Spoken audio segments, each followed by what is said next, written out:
Question from East. Please explain made in the image of God. God is all-powerful and all-knowing without beginning or end. He is a definition of perfect love, and we as people, well, we are sinful and can be rotten and are limited and frail. How can we be made in his image? How does that work? All right, good question, East. Guys, what you have to realize is what you're looking at relative to us is a very broken, very, very broken person and very, very broken world.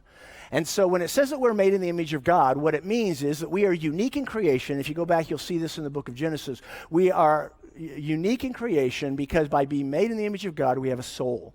Having that soul, we therefore are eternal. All right, which is a characteristic of God.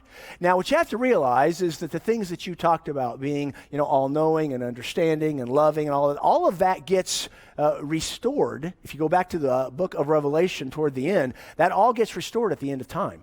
That we get an opportunity to know God, to understand God, to see all things, to have clarity. We talked a little bit yesterday that we'll actually understand even people who we realize, should we be able to realize, are not in heaven, because we see it from God's perspective and the key understanding of justice and mercy and how the two work together.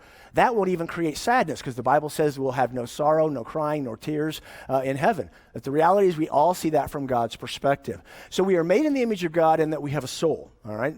Nothing else in the world has a soul. And that through the process of having that soul, we therefore have, if you will, a broken image of God that is being restored the closer that we come to being like Jesus Christ while we're alive. And there's full restoration that takes place in heaven. And that's why if you look in the book of Revelation, I think it's fascinating. Over and over you're going to see toward the end where it says, and the curse is no more, or the curse has been removed. The curse goes all the way back to Genesis chapter 3, where they inserted sin into this world and everything fell apart, the brokenness of the world.